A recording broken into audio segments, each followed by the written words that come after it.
Karachi airport کے قریب signal پر oil tanker میں زوردار دھماکہ، 6 افراد زخمی، جنہیں اسپتال منتقل کر دیا گیا۔ دھماکے میں 5 سے 6 گاڑیاں جل کر تباہ۔ جائے حادثہ پر امدادی کارروائیاں جاری، پولیس اور رینجرز کی بھاری نفری بھی موقع پر پہنچ گئی۔ دھماکے کی آواز دور دور تک سنائی دی گئی۔ ٹینکر کے اندر دھماکہ ہوا جس کے بعد آگ لگ گئی۔ ڈی آئی جی ایسٹ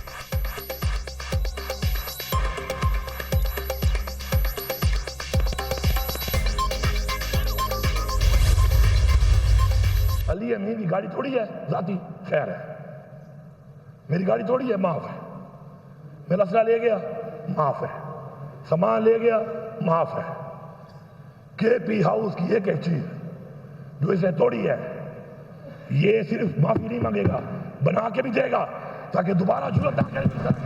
اسلام آباد میں جلسہ مانگ رہے ہیں، سنجانی مویشی منڈی میں کرو، ادھر بھی رکاوٹیں، پھر پنڈی میں کہا جائے گا بعد میں کرتے ہیں، کہتے ہیں جاؤ کانا منڈی میں کرو، مویشی منڈی میں، ہم کوئی جانور ہیں؟ 24 گھنٹے کی گمشدگی کے بعد علیمین گنڈاپور اچانک نمودار۔ وزیر اعلیٰ خیبر پختونخوا کی کے پی اسمبلی اجلاس میں شرکت، خوب گرجے برسے۔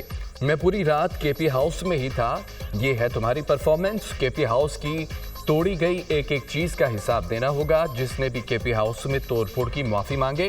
حکومت کو کس بات کا خوف ہے؟ ہمیں جلسے کی اجازت کیوں نہیں ملتی؟ ہمیں مویشی منڈی میں جلسہ کرنے کا کہا گیا، کیا ہم جانور ہیں؟ میں نے کون سے ایسے جرم کیے ہیں جس پر ایف آئی آر کی گئی؟ گورنر راج کا تجربہ کر لو، دھمکیوں سے نہیں ڈرتا، نااہل کرنا ہے کر لو، پھر آ جاؤں گا۔ ایک شخص کے لیے قوانین بنائے جا رہے ہیں، نیا قانون بنا دیا ہے، لوگ بکیں گے۔ پی ٹی آئی دور میں چینی 90 روپے کلو تھی جو چیخے مارتے تھے، آج چینی کا ریٹ کدھر ہے؟ آج ملک کے کارخانے بند ہیں اور قرضے ملنے پر تالیاں پیٹ رہے ہیں۔ انتظار کروں گا، جلد پاکستان کے لیے اچھا فیصلہ سامنے آئے گا۔ علیمین گنڈاپور کا ایوان میں اظہار خیال۔ بلاول بھٹو، نواز شریف، مریم نواز کو پشاور میں جلسہ کرنے کی پیشکش۔ علیمین گنڈاپور کی اسمبلی آمد پر ارکان کی نعرے بازی۔ پہلا بنیادی سوال ہے، علیمین گنڈاپور 24 گھنٹے کہاں تھے؟ کوئی گمشدہ ہو کر کیا اسمبلی میں پہنچتا ہے؟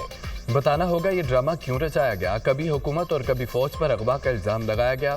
آپ نے امن و امان خراب کرنے کی کوشش کی، ایک کانسٹیبل کی جان لی گئی۔ علیمین گنڈاپور ایک غیر ذمہ دار شخص ہے، ہواریوں کو اسلام آباد لا کر بھاگ گئے، باقاعدہ مہم چلائی گئی، گنڈاپور کا اغوا کر لیا گیا، ان کا جھوٹ بے نقاب ہو گیا۔ ہمارا موقف سچ ثابت ہوا، جھوٹ ان کا وتیرہ ہے، انہوں نے زندگی میں سچ نہیں بولا۔ کہتے ہیں 9 مئی ایک ڈرامہ ہے۔ بانی پی ٹی آئی کی بہنیں کور کمانڈر ہاؤس میں موجود تھیں، ان کا بھانجا وردی لے کر کھڑا ہوا تھا، ان کے رہنما گاڑیوں میں بیٹھ کر کہہ رہے تھے کہ کور کمانڈر ہاؤس جا رہے ہیں۔ کیا وہ آپ کے لوگ نہیں تھے؟ کیا ان کی دماغی حالت کچھ اور تھی؟ وزیر اطلاعات عطا تارڑ کی خصوصی گفتگو۔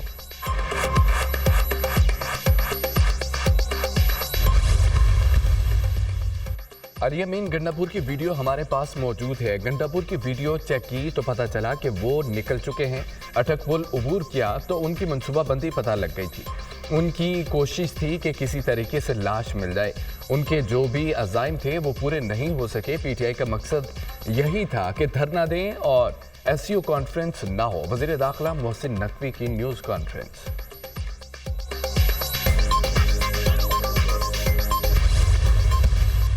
خطرناک ڈرامہ جو ہے یہ انہوں نے شروع کیا تھا، اور اگر اس ڈرامے کو یہ اور آگے چلاتے اور یہ پوری دنیا میں کہتے کہ جی یہاں پہ chief minister he missing person who گیا ہے اور اس احتجاج کو لے کے چلتے اور یہ چھپا رہتا اور کوئی 5-7 دن، تو یہ صورتحال جو ہے یہ پاکستان، انہوں نے تو پوری دنیا میں، آج آپ دیکھ لیں سوشل میڈیا پہ سارے لگے ہوئے تھے، اسد کیسد جیسے سنجیدہ لوگ، سابق سپیکر ہیں، وہ کہہ رہے تھے کہ جی دیکھیں جی وہ اسے اٹھا لیا ہے، اور پھر اشارہ جس طرف کر رہے تھے وہ یہ ایک ادارے کو بدنام کر رہے تھے، حکومت کو بدنام کر رہے تھے۔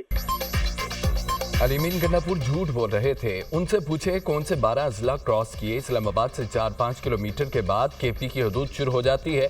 پی ٹی آئی والوں نے خطرناک ڈرامہ شروع کیا، یہ دنیا کو کہہ رہے تھے کہ چیف منسٹر لاپتہ ہو گیا۔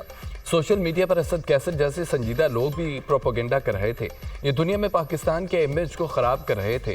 لوگوں کو سمجھانا چاہیے کہ یہ ملک میں افراتفری اور فساد چاہتے ہیں۔ معاشی استحکام آنے سے ملک کا فائدہ ہوگا۔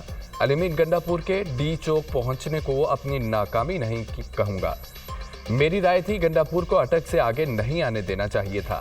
راولپنڈی اور اسلام آباد کے لوگوں کو 3 دن مشکل کا سامنا کرنا پڑا۔ کیا ضرورت تھی پورے شہر کو بند کرنے کی؟ نون لیگی رہنما رانا ثناء اللہ کی دنیا نیوز کے پروگرام ٹونائٹ وتھ سمر عباس میں گفتگو۔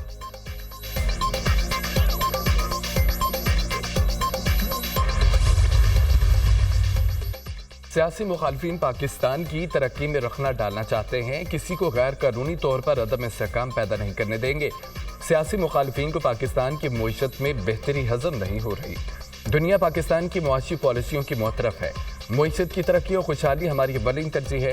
بین الاقوامی تقاریب معمول کے مطابق ہوں گی۔ وزیر اعظم سے وزیر داخلہ محسن نقوی کی ملاقات۔ اسلام آباد کی تازہ ترین صورتحال پر بریفنگ۔ وزیر اعظم کی قیام امن کے لیے وزیر داخلہ، انتظامیہ، پولیس اقدامات کی ستائش۔ اسلام آباد پر دھاوے کو ناکام بنانے کے لیے پولیس نے شاندار کردار ادا کیا۔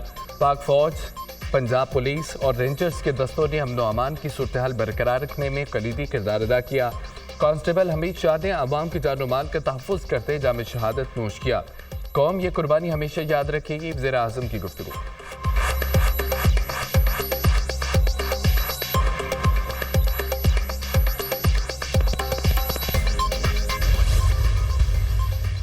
پی ٹی آئی کے احتجاج میں خیبر پختونخوا کی سرکاری مشینری کے استعمال پر وفاق کا ایکشن۔ وزارت داخلہ نے کمیٹی تشکیل دے دی۔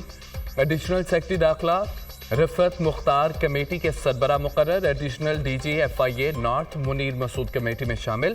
کمیٹی پی ٹی آئی کے مارچ میں گاڑیوں کے استعمال کی انکوائری کرے گی۔ کمیٹی دھرنے میں شامل ہونے والے کے پی کے سرکاری ملازمین کی انکوائری کرے گی۔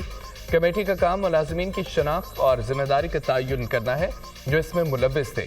کمیٹی منصوبہ بندی اور رابطہ کاری میں ملوث سرکاری ملازمین کا تعین کرے گی۔ انکوائری کمیٹی اپنی رپورٹ 7 دنوں میں پیش کرے گی۔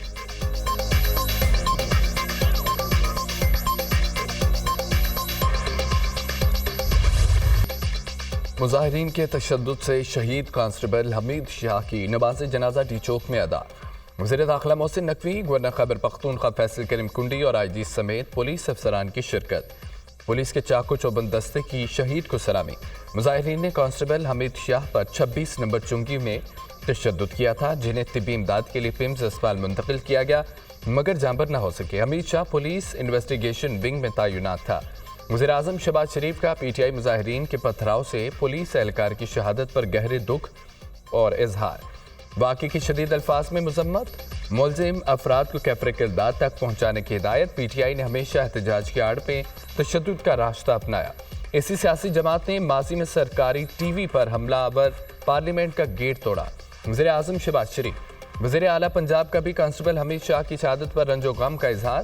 احتجاج کی آڑ میں تشدد اور دہشت گردی کی اجازت نہیں، منہ توڑ جواب ملے گا۔ عوام پوچھتے ہیں کیسا پرامن احتجاج ہے؟ سینکڑوں پولیس اہلکاروں کو زخمی کر دیا گیا۔ تحریک انتشار مسلح جتھے کی شکل اختیار کر چکی ہے۔ وزیر اعلیٰ پنجاب مریم نواز۔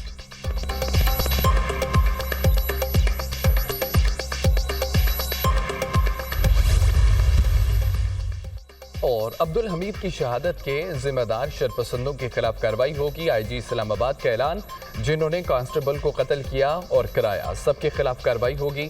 ذمہ داروں کے خلاف سخت سے سخت ایف آئی آر درج کر رہے ہیں۔ ملزمان کو کیفر کردار تک پہنچائیں گے۔ مظاہرین نے پولیس پر فائرنگ کی، پتھراؤ اور غلیلوں سے حملہ کیا، نجی اور سرکاری املاک کو نقصان پہنچایا۔ بہوا بولنے والوں پر 10 ایف آئی آر درج کر چکے ہیں۔ دہشت گردی کی دفعات شامل ہیں۔ اسلام آباد پولیس نے 878 شرپسند گرفتار کیے، 120 افغان باشندے شامل ہیں۔ آئی جی اسلام آباد سید علی ناصر رزوی کی نیوز کانفرنس۔